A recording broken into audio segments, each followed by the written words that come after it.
guys, welcome to Blooming Brilliant. I'm Christine. I'm owner and content creator of bloomingbrilliant.net, where I share educational resources, parenting advice, and of course, information about homeschooling. I'm a homeschool mom of 2. I homeschool my daughter who's 10 and my son who is 6, and we homeschool right here from Brooklyn, New York, and I love to share our homeschooling journey with you. This month, we are focusing on getting started homeschooling. So if you are in our amazing group here, Blooming Brilliant Homeschooling Hub, then on Facebook, then you are seeing these videos first. I'm going to be posting them probably over on YouTube as well. But you guys, you're in this community, so you can ask questions and we can all talk about it and we can get, all these answers and get into this all together. I know that we are in April of 2020 and that COVID-19 or the coronavirus is everywhere and that now everybody is kind of like homeschoolers. But throughout all this craziness, that last month we were supposed to focus on this and I kind of dropped the ball because the stress of it all, I needed to take a break. I needed to get off the computer for a little bit. I needed to make sure I had my resources together for my temporary homeschoolers out there who are looking for, how to keep their kids busy, how to manage it all. I wanted to help them all out too. So I'm trying to keep the plates all spinning like I always do. And so I needed to take a break. But I'm back now and we are going to do this month. This month is our month to focus on getting started homeschooling. So if you've already picked up my book, the Yes You Can Homeschool, and it gives you all the ways to get started, then you already probably know some of this information, but we're going to be talking deeper. And if you have questions, please leave them in the comments under this video and we can dive into it. We could take it apart. We could try to get everything clear for you so you can have the best start to your homeschool. So I'm getting started with our homeschooling chat right now. And my main thing for this homeschooling, question of how do I get started homeschooling is to first deal with your own, resistance to it. We all have some kind of resistance to it. And that being said, we all have these fears that hold us back from getting started or just going for it. And we have all these fears that we're going to do something wrong or that we're not going to be enough or we're not going to do enough or that, what other people are going to think of us for choosing this, responsibility to educate our children from home. So that's the big thing at first that I suggest that you deal with, because if you don't deal with it first, it's going to come back and haunt you. And I mean, it still might, because we all have moments where we struggle with not feeling like we do enough or that we are enough, or trying to navigate something difficult in your homeschool. So I'm not saying that if you deal with it now, you'll never have to deal with not feeling insecure again. No, but you'll know how to snap yourself out of it, because we all go there.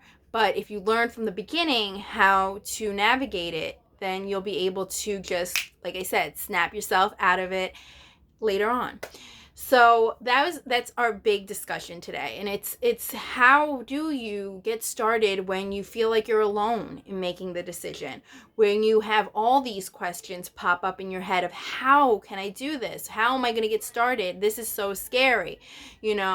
This is all going to be then on my shoulders. What happens if I do something wrong? What happens if I'm not smart enough to teach my kids from home? Because I know for a fact that we've all, or most of us, have all felt like that. We've all stressed over, oh my goodness, whether it's just a subject or just in general, we all have these stresses from our school past where we feel like we are inadequate in some area. So how do you deal with that? So some suggestions is definitely acknowledging it. Don't just sweep it under the rug. Don't just, pretend like they don't exist and just keep going. Acknowledge it. Acknowledge that you are feeling what you're feeling and accept it. And then, really take it apart and see if it's actually truth. Are you really not capable of, doing some kind of class or learning alongside your child? Because I'm going to tell you, even the most educated of us homeschoolers, we're still learning alongside our child. We're still like learning new things as we go through whatever subjects they are learning. I'm learning every day. I learn something new, and it's fine that I don't have all the answers. We're in a time where we can grab a phone from our pocket. We can hop on a laptop and we can just look up the answers, and we can, do deep dives and find things that we never knew we really were interested in, and that's magical. And so something like being afraid of something can turn into an amazing learning journey for you and for your children. Feeling like you're doing it alone, feeling like you are, and especially right now in the climate that we are, feeling the isolation of homeschooling, that's something. I've been saying in my head and a little bit online that everybody's saying, well, haha, now you're homeschooling, now you know what it's like. They don't know what it's like. They do not know, because this is not homeschooling. This is quarantine schooling. This is, you are stuck where you are. You cannot go to the library. That's a big one for us. You cannot go to the museums. You cannot go to anything. You can't go to any historical spaces. You can't go to anything. You can't even go to the park. You cannot go out like that unless it's like your backyard. So to say that this is, the way homeschool is, this is not homeschool. So if you're coming from the temporary homeschooling of e-learning and everything, you're getting a little taste of it, especially for like the winter, but we're in spring and we're seeing like this is not homeschooling. This is being stuck inside schooling. And it can get frustrating, it can get isolating, and that's when you have to rely on your support. Now, in-person support has quickly become virtual support. I was thinking of the right word. Yes, virtual support. And virtual support is great. We have this group, Blooming Brilliant Homeschooling Hub, on Facebook, where we try to support one another. We have an open mind. We accept everybody, and we have the support of, if you're having a great day, you can share about it. If you're having a horrible time, you can vent about it, whatever it is. And having that support system, whether it's a partner, whether it's family, whether it's just friends in life, whether it is online, it makes it easier. So there's that. If you're feeling like everybody's judging you and you're feeling like you're alone and isolated in choosing to homeschool, make sure you have a good support system, whether it is your family, friends, or even a virtual community. That's another thing that, though, with fears. Fears is, what are other people going to think of me? I went through that for the very first year of homeschooling. I was very afraid to tell people, well, we homeschool. Like, people would see my kids home from school when we went to the grocery store and be like, day off? And I'd be like, because I was afraid that they were going to judge me for homeschooling. Now, this was a few years ago, and it was like, really, a lot has changed since then with everything in schools, from the shootings and everything. It has made it more acceptable. I guess people understand more, because from that time where I was fearful to say it and I felt like everybody was judging me, people now, when they say, I tell them, yeah, we homeschool, and they're like, oh, if I, that makes sense for this time of life. Not the COVID-19 thing, but like just in general with the way everything is.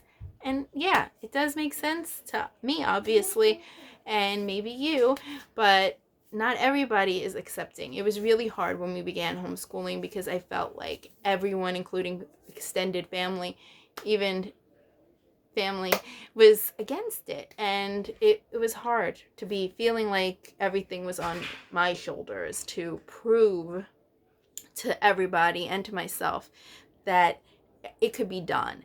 And that was another thing. I started taking on other people's doubts when I had my own doubts. So dealing with the fears and your own doubts of yourself, is really important to do, because their doubts or other people's opinions are not going to go away. And then it's going to, if you take them on, it's going to make your doubts and your opinions that might not be like, yeah, I'm really going to do this and it's going to be great. It's going to amplify the negative doubts. It's not going to amplify your positive feelings towards it, if that makes sense. I think that makes sense, right? So dealing with the fears is the first thing. Tomorrow we will jump into deschooling, which many of us should be doing now because it's so crazy. Deschooling, I'll give you guys a little bit about deschooling because we've talked about it in the group before, is when you transition from traditional school to homeschool. Now, I don't think that we actually had a proper deschooling for many people, because we went from traditional school to the next week we were doing e-learning. Many people, not we were keeping up with our things. But so for you guys, if you're temporary homeschooling, you're just watching because you're interested in maybe making the switch after all of this, I highly suggest doing some kind of deschooling, and I'll talk about it more tomorrow. But really quickly, it is, reimagining what school is, because we all have this traditional school mindset, parents included, because we've grew up in it.